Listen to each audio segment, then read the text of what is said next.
Poetas, músicos, atores. Jovens demais para morrer, em comum eles tinham o talento e a tuberculose.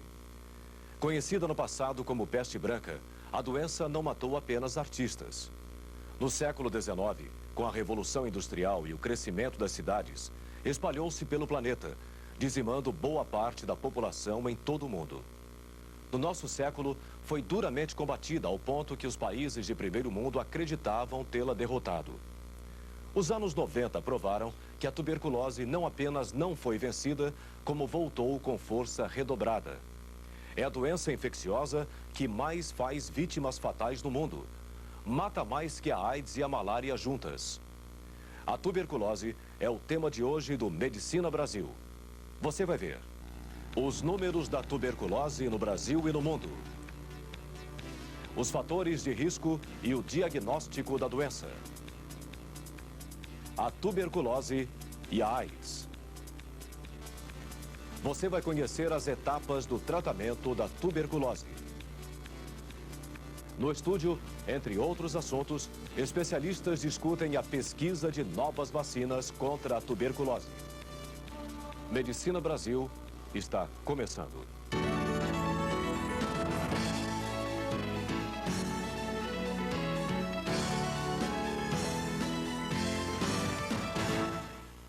A tuberculose é a única doença considerada pela Organização Mundial de Saúde como urgência global. A justificativa está nos números.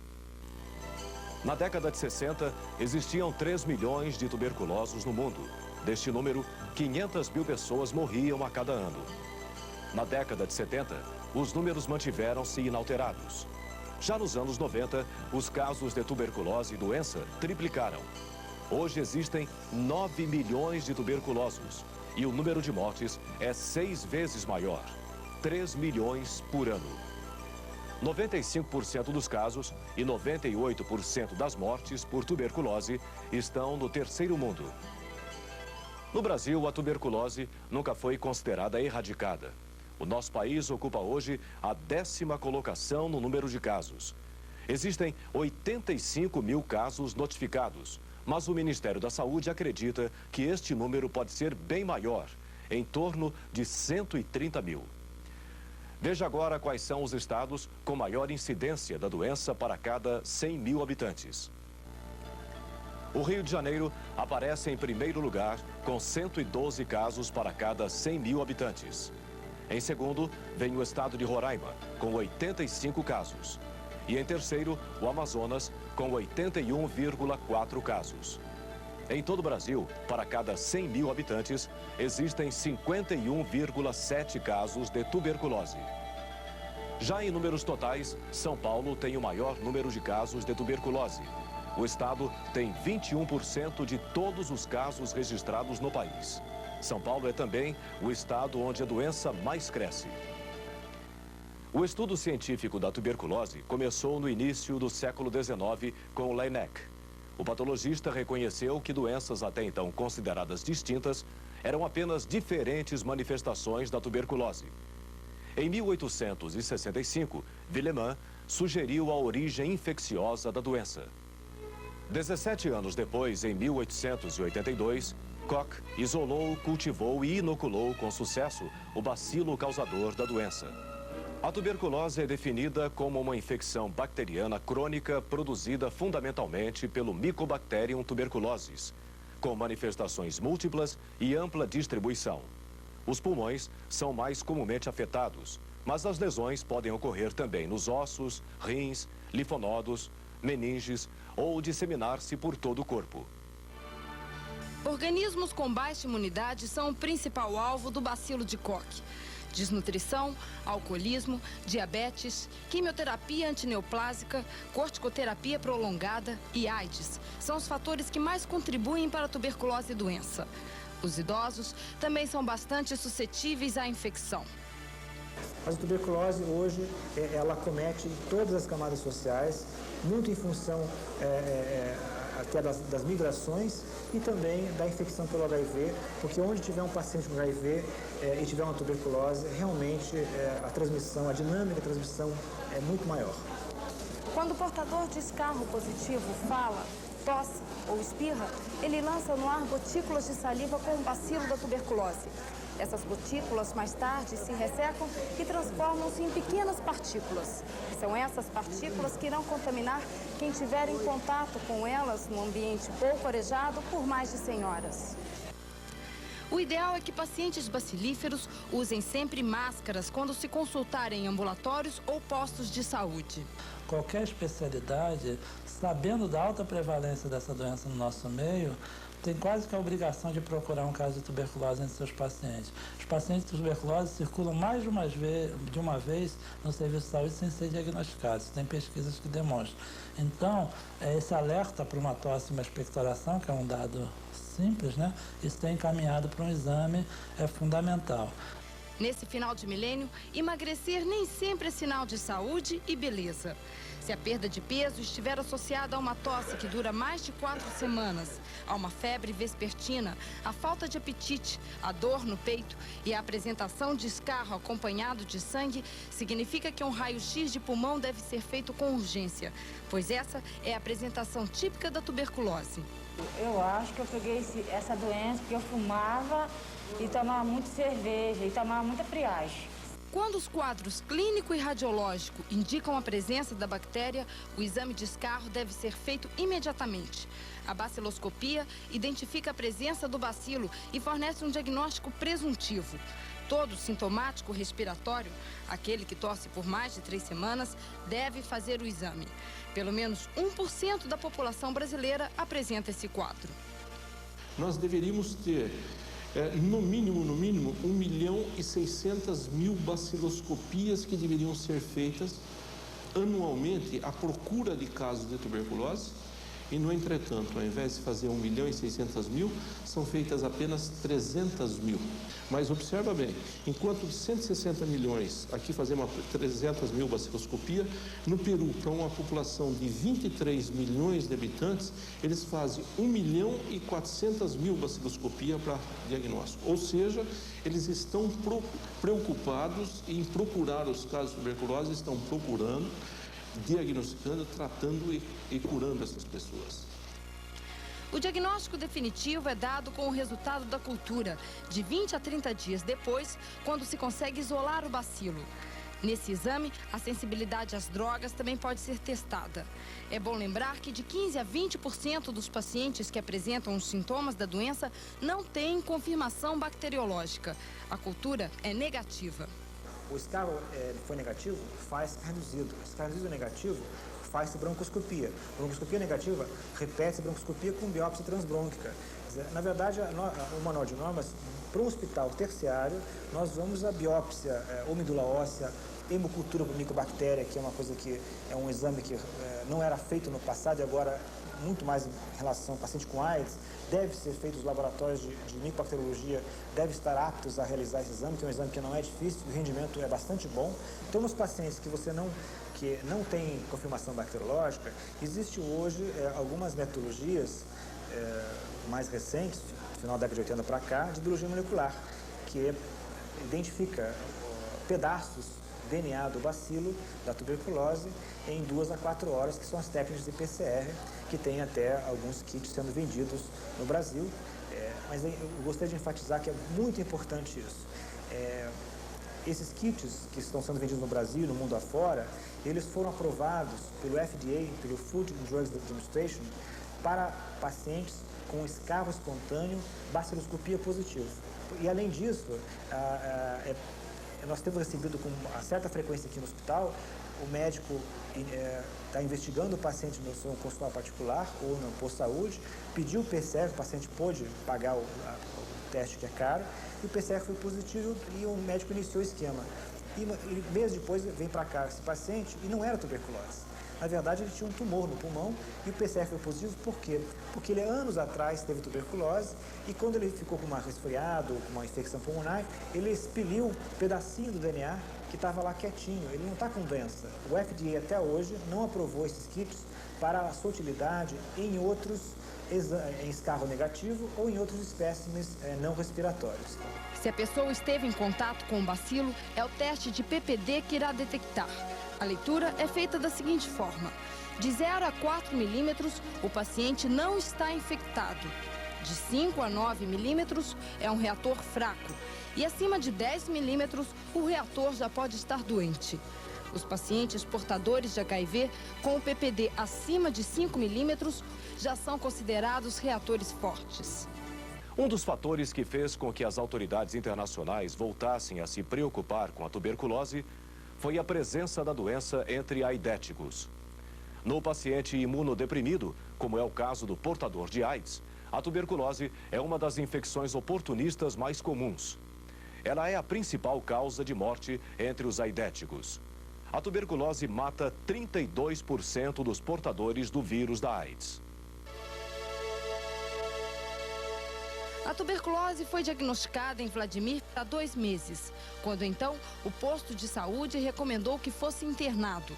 No hospital, descobriu que era portador de HIV. Histórias como a de Vladimir são comuns. Esses são pacientes diferentes, pois a presença das 2 infecções dificulta o processo. O diagnóstico é complicado, porque o paciente tem menos expectoração, pouco escarro e a baciloscopia tende a ser negativa.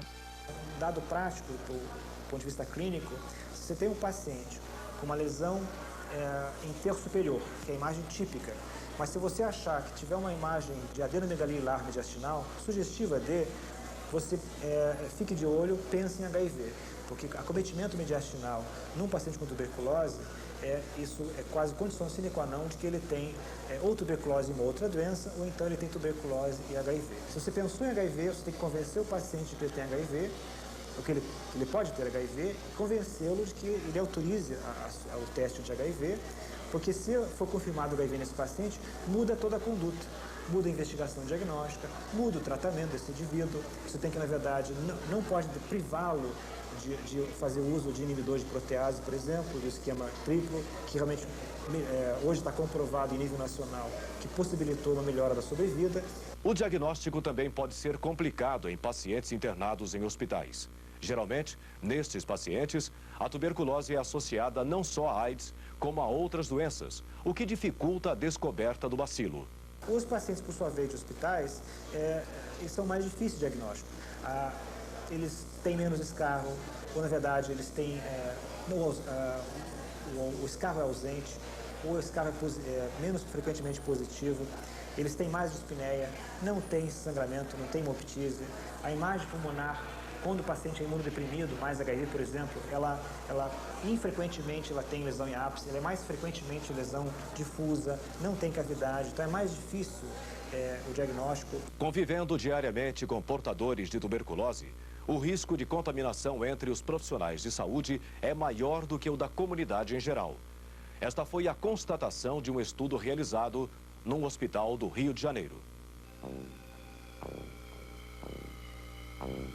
Uma pesquisa feita no Hospital Universitário Clementino Fraga Filho, no Rio de Janeiro, submeteu 1.135 profissionais ao teste PPD durante 3 anos. Resultado: nós confirmamos aqui no nosso hospital que os profissionais de saúde têm uma chance 8 a 10 vezes mais de se infectar pelo bacilo de tuberculose em comparação com a comunidade. A taxa foi de 8%. Mas os médicos, enfermagem, enfermeiras e o pessoal de laboratório tem uma taxa de contaminação maior até. Estudo prospectivo feito aqui nos últimos 3 anos. Isso não acontece em todos os hospitais. O risco de contaminação não é em todo hospital, mas os hospitais que atendem os pacientes com tuberculose pulmonar, mais de 10 ou 20 pacientes por ano, esse hospital tem, hoje em dia, na nossa opinião, e também é uma discussão em nível de ministério, algumas medidas têm que ser adotadas para não só diagnosticar mais precocemente o doente e tratá-lo adequadamente, mas também medidas de biossegurança têm que ser tomadas para você evitar que os profissionais se contaminem por bacilo tuberculose e, às vezes, por bacilo resistente, que nós temos alguns relatos, tanto no Rio e São Paulo, de profissionais adoecendo por tuberculose resistente. Esse hospital universitário tem um programa de controle de tuberculose hospitalar. As medidas de biossegurança foram introduzidas na rotina. Na realidade, as medidas de biossegurança, elas consistem em duas grandes vertentes. Uma das vertentes é a questão administrativa, são chamadas medidas administrativas, que consistem na educação do profissional e conscientização do problema e na verificação da utilização dessas medidas na atividade diária desse profissional. E as medidas técnicas propriamente, que incluem a utilização de máscaras adequadas às estruturas físicas de isolamento, de leitos de isolamento respiratório, com suas respectivas aparelhagens necessárias. Filtros EPA, que nós denominamos, e em alguns casos são indicados a utilização também da luz ultravioleta. Alguns trabalhos demonstram isso no ambiente do isolamento. Os dados do município do Rio de Janeiro comprovaram que 30% dos portadores de tuberculose estavam internados em hospitais. Num ambiente fechado, como um quarto de hospital, para que haja contaminação são necessárias apenas 2 horas com o paciente bacilífero. No próximo bloco, o tratamento da tuberculose.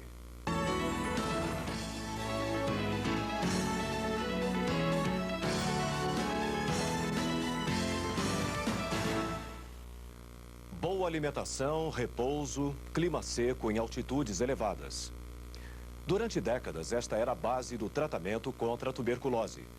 O tratamento farmacológico efetivo começou em 1944 com a descoberta da streptomicina. Em 1947, aconteceu a introdução de outra droga, o ácido paraminosalicílico. Em 1952, foi a vez da isoniazida.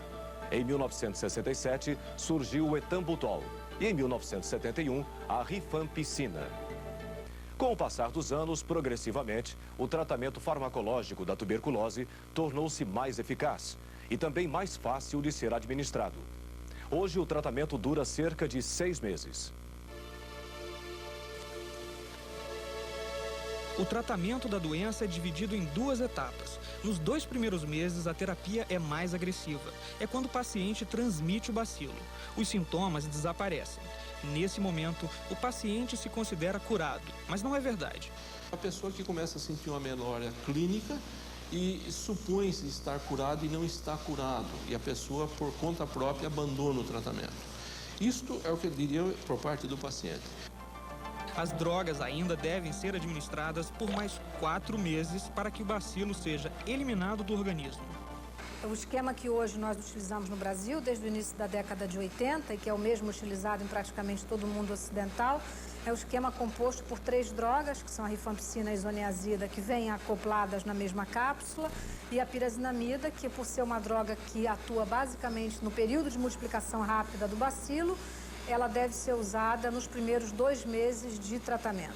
Ela é suspensa ao final do primeiro bimestre, com 60 doses completas, e o tratamento é mantido no que nós chamamos de uma fase de manutenção, completando, portanto, 180 doses.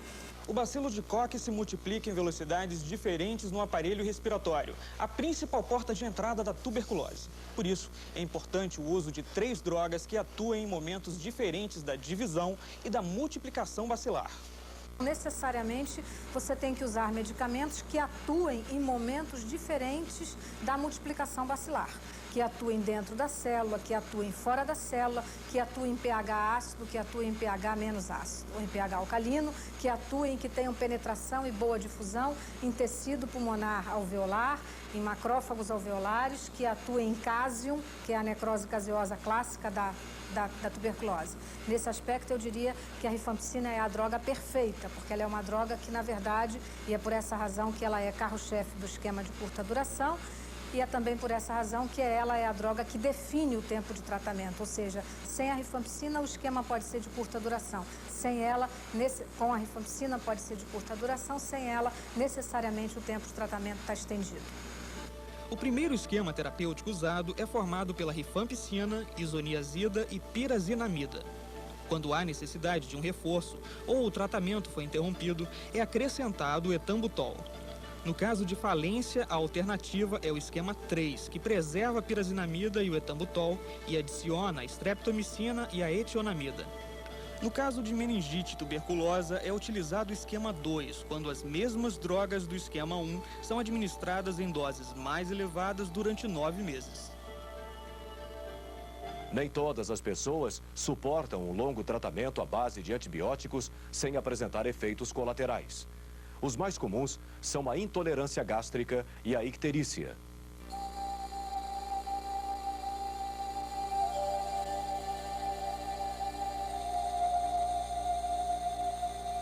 Givanildo está internado há uma semana tomando os medicamentos.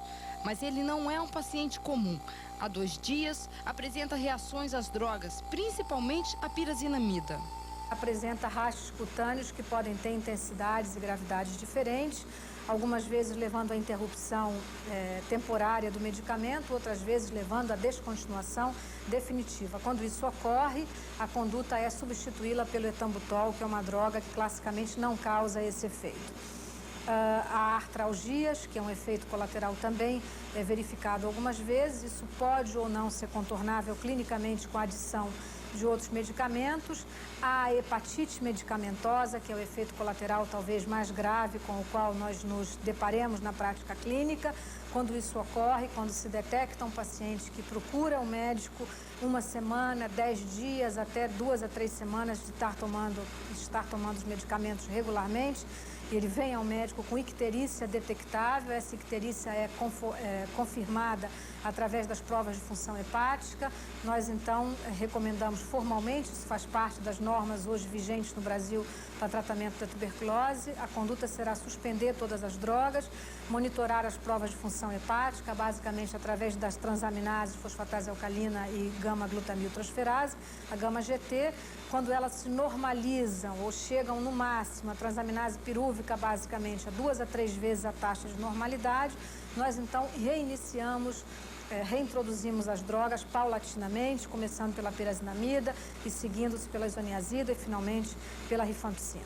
Quando você começou a tomar o remédio, aí você começou a passar mal, aí você parou de tomar o remédio por sua conta, né? Foi. Aí você parou, não completou o tratamento, não fez os 6 meses de tratamento.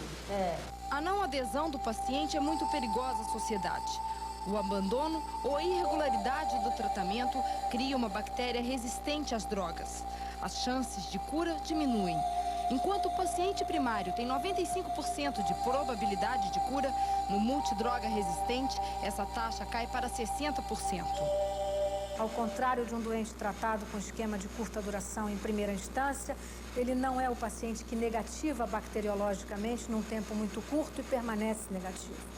Ele negativa, ele volta a positivar, ou seja, ele tem um comportamento bacteriológico e muitas vezes até clínico e radiológico bastante diferente, mais lento, por razões que nós não temos condições de responder até esse momento. Existem 2.000 casos de multidroga resistente hoje no país. Apenas 10% são portadores de resistência múltipla primária. O restante é decorrente de maus tratamentos prévios. A falência de tratamentos regulares só é observada em apenas 2% dos casos. As principais fases do serviço, primeiro, quando o serviço não dá uma cobertura, cobertura entendido como acesso, o paciente tem que ter um acesso fácil ao serviço. Ele tem que identificar aquele serviço, de preferência próximo ao lugar onde ele mora, onde ele trabalha. Tem que dar uma condição de ele não ficar esperando muito tempo, né? De ser atendido dignamente, de ser atendido de uma forma pronta, né? Adequada. Você tem principalmente nas capitais os maiores abandonos. Por incrível que pareça, onde tem maior quantidade de recursos, você geralmente tem maiores abandonos. Isso por causa de desestruturações de serviços, dificuldade de acesso, todas aquelas causas que eu citei de desorganização de serviço. Além de transmitir uma bactéria mais difícil de ser eliminada, o paciente multidroga resistente tem um custo bem mais elevado. O tratamento primário custa R$ 78,00 ao SUS. O multidroga resistente varia entre R$ 3.500 a R$ 4.500. Esse doente deve ser tratado com pelo menos 4 drogas, 2 drogas comprovadamente bactericidas, as demais podem ser apenas medicamentos ou fármacos bacteriostáticos, necessariamente 2 drogas com as quais ele jamais tenha tido nenhum contato prévio e às quais ele seja comprovadamente sensível in vitro em exame de laboratório. Dessas drogas, necessariamente uma delas deve ser um aminoglicosídeo, compondo o esquema. As demais drogas, pelo menos um derivado quinoloônico. Dos derivados quinolônicos hoje disponíveis no mercado, aquele que se apresenta com maior possibilidade de eficácia pelos estudos até hoje publicados, é a ofloxacina, por alcançar melhor difusão em tecido pulmonar, por alcançar melhor penetração em mucosa brônquica, por alcançar, inclusive, alguma difusão em tecido com necrose caseosa. E as demais drogas são drogas antibióticas de largo espectro, como o etambutol, que na verdade é um bacteriostático, a ciclocerina ou a terizidona, que é o seu análogo, que é um antibiótico de largo espectro, a clofazimina, que igualmente é um antibiótico utilizado para tratamento de algumas outras micobactérias de crescimento dito ultralento, como por exemplo a Mycobacterium leprae. A clofazimina é uma droga que faz parte dos esquemas de tratamento da hanseníase, e a adição eventual de algumas drogas às quais o paciente permaneça sendo sensível de maneira remanescente nos testes de laboratório. O Brasil tem uma das maiores taxas de abandono do mundo. Enquanto a maioria dos programas mundiais tem 5% de abandono, aqui o número chega a 14%. Mas é importante lembrar que o programa contra a tuberculose nunca parou. E aqui o nível de resistência da bactéria ainda é baixo. Bem ou mal, nesses últimos anos de curta duração, nós tratamos aí 1,5 milhão de pacientes, com 75% de cura. Então, o Brasil tem um programa antigo, ainda que não seja nos níveis de eficácia, efetividade desejada, tem um programa. Então, isso não possibilitou a emergência de uma grande explosão de multidroga resistência. E existem alguns bolsões, sim, no próprio Rio de Janeiro, em São Paulo, algumas áreas com números elevados de casos de multidroga resistência, que se espera que com essas estratégias que nós estamos colocando em prática agora, possam ser controladas. O Brasil também adota uma política de quimioprofilaxia, já que a vacina BCG não é 100% eficaz.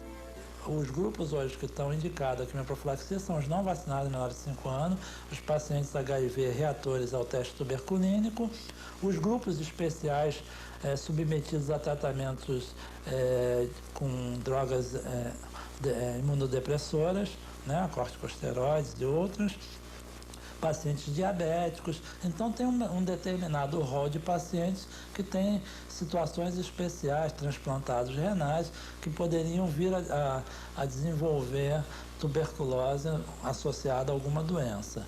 Quer dizer, a quimioprofilaxia não é uma medida recomendada genericamente para todos os infectados. Ora, se estima no Brasil que 35% da população está infectada, como recomendar a quimioprofilaxia para 35% das pessoas? Seria uma atitude inócua e a própria, vamos dizer, toxicidade, hepatotoxicidade da isoniazida, que é a droga recomendada na quimioprofilaxia, provavelmente causaria mais mal do que preveniria a tuberculose, né? Em 1992, a Organização Mundial de Saúde decretou o estado de emergência mundial, considerando a tuberculose um problema de saúde pública. A resposta brasileira para combater a pandemia foi dada há 3 anos com a criação de um plano emergencial. Diante da gravidade e do crescimento da doença no país, este ano o programa foi revisto e passa a se chamar Plano Nacional de Controle da Tuberculose. Esse plano tem 3 metas fundamentais. Primeiro, estender a cobertura do programa não mais para 230 municípios, mas sim para os 5.500 municípios no país. Ou seja, cobertura de 100%. Segundo lugar, descobrir pelo menos 92% dos casos que são estimados por Brasil. Como eu disse agora há pouco, o total estimado é de 129 e nós só conhecemos 85. Então, nós queremos, até o ano 2002, descobrir pelo menos 92% dos casos. Terceira meta do plano é reduzir a incidência a 50% do seu valor até o ano 2007 e a mortalidade a 2/3 do seu valor. Para reduzir o percentual de abandono, o Brasil vai adotar a estratégia DOTS, Tratamento sob Observação Direta de Curta Duração. Estratégia modelo desenvolvida pela União Internacional contra a Tuberculose e Doenças Respiratórias, que também é recomendada pela OMS. Ela prevê 5 pontos fundamentais. Primeiro, um compromisso político do governo em assumir a responsabilidade do programa. Em segundo lugar, que se faça um diagnóstico de uma maneira concreta, rápida, fácil, né, e barata, de baixo custo. É o caso da utilização da baciloscopia. Terceiro lugar é fazer um tratamento supervisionado. O que significa isso? É que o paciente tome a medicação na frente, ele vai no centro de saúde ou na unidade sanitária, toma essa medicação na frente do médico, da enfermeira, do agente comunitário, etc. Quando isso não é possível, o pessoal, o agente comunitário vai até a casa do paciente. Em quarto lugar, é ter o abastecimento constante de medicamento. E em quinto lugar, é permitir uma informação adequada para ficar monitorando toda a situação do paciente e a situação epidemiológica.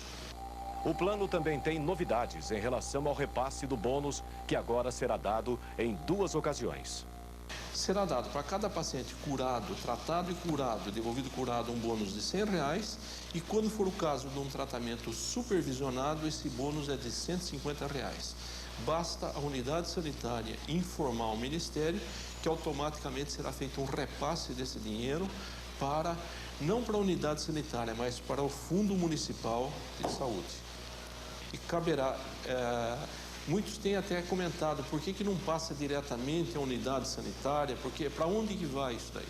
Cabe ao Ministério, isso sim, repassa esse bônus. Agora, nós não podemos dar palpite em casa alheia. Quem tem que decidir como administrar esse dinheiro que vai ser feito é o Fundo Municipal de Saúde. A pesquisa de novas vacinas contra a tuberculose é um dos temas que você assiste no próximo bloco.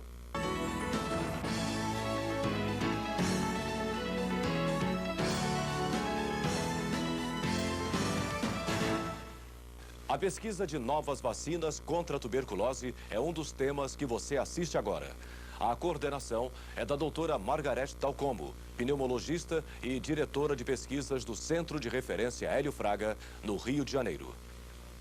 O programa Medicina Brasil tem o prazer hoje de entrevistar 2 caros colegas ao Brasil, Dr. Fábio Luelmo, que é consultor da Organização Mundial da Saúde, no Programa Global de Tuberculose, e Dr. Rodolfo Rodrigues Cruz, que é assessor da Organização Pan-Americana da Saúde, e que se encontram no Brasil por ocasião de uma reunião de avaliação dos programas de tuberculose das Américas de modo geral.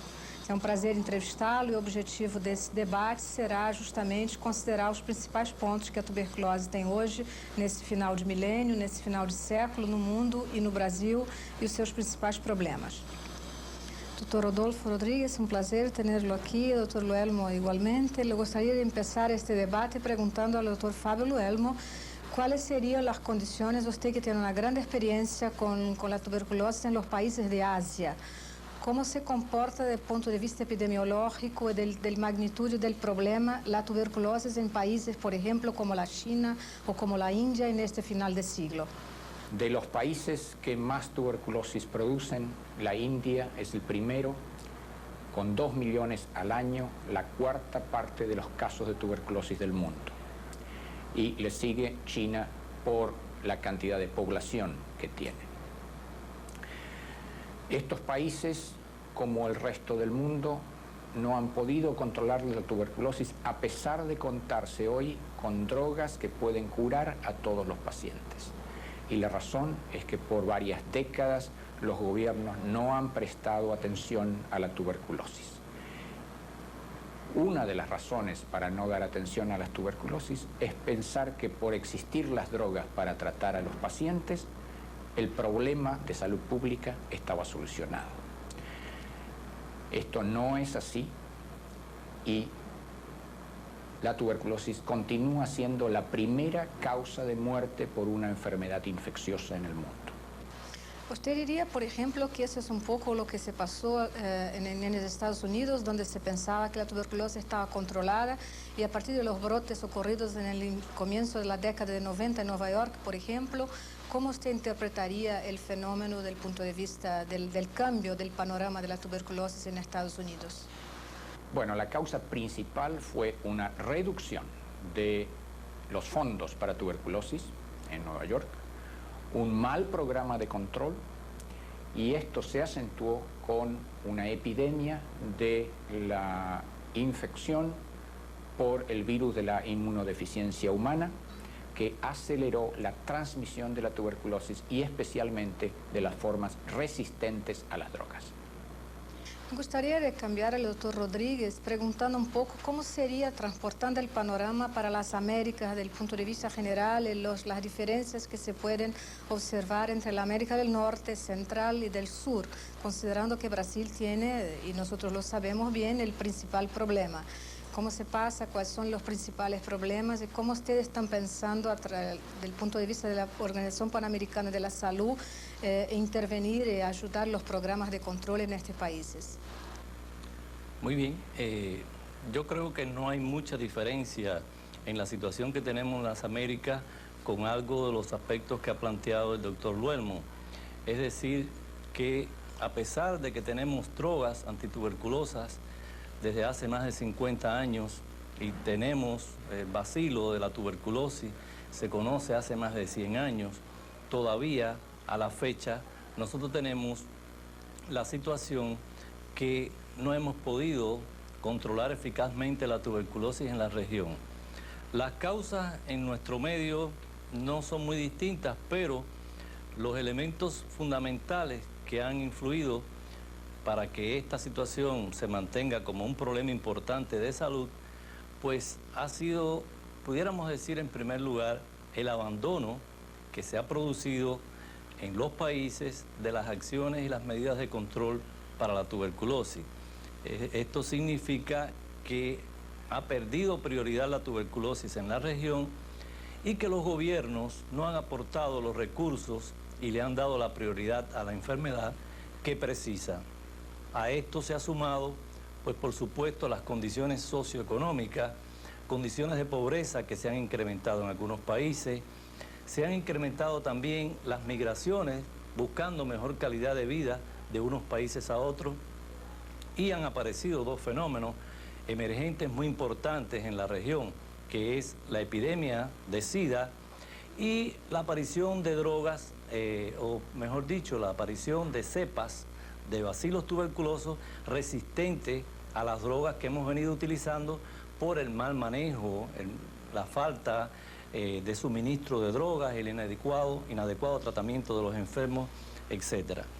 En general, en la América del Norte tiene una situación diferente. Estoy hablando de Canadá y Estados Unidos, que si bien es cierto que Estados Unidos tuvo esta situación, en este momento ha recuperado sus tasas iniciales porque han dedicado los recursos y le han dado la prioridad que tiene en este momento la tuberculosis en ese país. Nosotros estamos tratando de implementar en el resto de los países la estrategia del tratamiento supervisionado, es decir, que se diagnostiquen todos aquellos casos que permanecen sin conocerse, que están en un número de casos que no se notifican, incrementar ese número de pacientes y después tratarlos adecuadamente, tener drogas suficientes y curarlos para interrumpir la cadena de transmisión. Ese sería el futuro del trabajo nuestro y las estrategias que estamos siguiendo en la región. Y en este fin de siglo, me gustaría preguntar a ustedes cómo están, la doctor Luelmo, en primer lugar, cómo está la perspectiva de las nuevas drogas. Sabemos la eficacia y la efectividad que tienen los esquemas actualmente utilizados en el mundo desarrollado y en Brasil, incluso, sobre todo con la composición de la rifampicina, la isoniazida, la pirazinamida y el etambutol como cuarta droga, como se le usa en algunos países, y que hay como perspectivas objetivas en relación a la producción de nuevas drogas. ¿Se puede esperar o si hay que manejar cada vez con más cuidado, con más atención las drogas que sabemos que son muy buenas? En el momento actual hay una inversión muy grande en los aspectos diagnósticos de tuberculosis, pero relativamente escasa en el área de drogas. Hay pocas drogas nuevas, las pocas drogas que existen son más tóxicas, muchísimo más caras, y en muchos casos obligan al reemplazo de la droga anterior, de manera que no son de gran ventaja. En los próximos 10 años consideramos que no va a haber cambios importantes en el tratamiento en el sentido de agregado de nuevas drogas, sí en el mejor uso de las drogas ya existentes. Básicamente la combinación de drogas actual es excelente para la curación. Lo que falla, los fracasos no se deben a las drogas o a la falta de un esquema, un régimen adecuado, sino a la mala utilización, a que los pacientes dejan de tomarlas o que los gobiernos no las proveen regularmente, o en algunos países a que la calidad de los productos disponibles es muy mala. Pero en general los problemas son operacionales, no son técnicos. El paciente hoy, como hace 10 años, se puede curar perfectamente si toma los medicamentos disponibles durante el tiempo adecuado y en forma regular. Garantizar esta segunda parte es el desafío de los aproximadamente 200 países del mundo en este momento. 100 países hoy han adoptado la estrategia recomendada por la organización. Pero esta estrategia, estos 100 países que cubren prácticamente más del 80% de la población mundial, muchos de ellos están recién implementándola ahora, de manera que solamente una cuarta parte de la población del mundo tiene acceso al tratamiento adecuado, regular y curativo. Esperamos que en los próximos 3 a 5 años esto se extienda al resto de la población del mundo, y ahí comenzaremos a ver un descenso de la transmisión de tuberculosis, es decir, el riesgo de tuberculosis para la comunidad y de la mortalidad.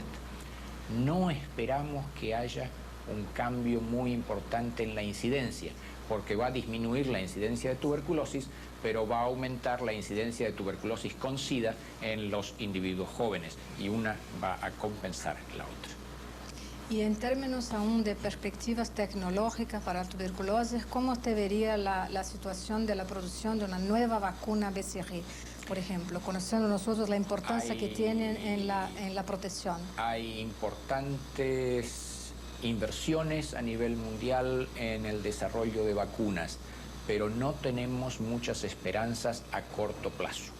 La razón es simple: es muy difícil pensar en una vacuna que proteja más que el bacilo tuberculoso, que ya tiene una protección aproximadamente de 80% sobre nuevas infecciones. La segunda es que es relativamente fácil producir candidatas, es decir, vacunas posibles, pero se necesitan muchos años para probar si esas vacunas protegen o no. Y por lo tanto, el periodo entre el desarrollo técnico de un nuevo biológico y saber si ese biológico es útil para reducir el riesgo de enfermar es un periodo bastante largo. El otro problema, por supuesto, es el problema comercial. ¿Cuál es el interés? Y esto vale tanto para diagnóstico como para tratamiento. ¿Cuánto cuesta una vacuna y qué ventajas tiene el laboratorio investigador o productor? Las drogas ahora son muy baratas, las vacunas son muy baratas, por lo tanto se necesitan grandes inversiones privadas para relativamente una probabilidad de ganancia relativamente baja, y por lo tanto no hay un interés muy grande en esas áreas. En diagnóstico la cosa es diferente. Hay mucho interés en diagnóstico porque el mundo entero podría tener acceso a mecanismos baratos y fáciles de diagnosticar tuberculosis. Yo seguiría preguntando al doctor Rodríguez, para terminar esta muy interesante entrevista, ¿cómo vería como las estrategias principales, qué vería como puntos cardinales de intervención en los países de nuestras Américas para el control de la tuberculosis en este fin de siglo? Claro, partiendo de la base de lo que señalaba el doctor Luelmo en la pregunta que hacía anteriormente, que no vamos a disponer en forma inmediata de una vacuna y que no vamos a tener medicamentos como para contrarrestar el problema que se produce al tratar el tuberculoso, y es que como mínimo se requieren 6 meses y no es fácil muchas veces lograr que el paciente tome sus medicamentos durante ese tiempo, por lo cual estamos implementando estrategias que garanticen el tratamiento del paciente, que tome sus drogas y que cure para cortar la cadena de transmisión. Teniendo en cuenta esto, no nos queda otra posibilidad que aplicar estrategias que, de acuerdo con las metas de la OMS, que están planteadas en ese orden, la OMS ha dicho que debemos descubrir el total o el mayor % de casos de tuberculosis transmisores infecciosos y llegar a un 70% aproximadamente de estos casos. Si nosotros logramos diagnosticar a esos enfermos que se mantienen en la comunidad, pues transmitiendo el bacilo, y nosotros logramos tratarlos adecuadamente que completen su tratamiento y curen, pues nosotros debemos, a un plazo no muy largo, pues controlar o empezar a controlar la situación, porque estamos cortando la posibilidad de que las personas se infecten por el bacilo de la tuberculosis. Le agradecería en nombre del programa Medicina Brasilia a los doctores Rodolfo Rodríguez Cruz y Fábio Luelma por su presencia y el honor de haberlos entrevistado. Muchas gracias. Gracias a ustedes. Medicina Brasil acaba aqui com a certeza de ter levado até você educação médica continuada de qualidade. Medicina Brasil. Prestigie mais esta iniciativa do Conselho Federal de Medicina. Até a próxima.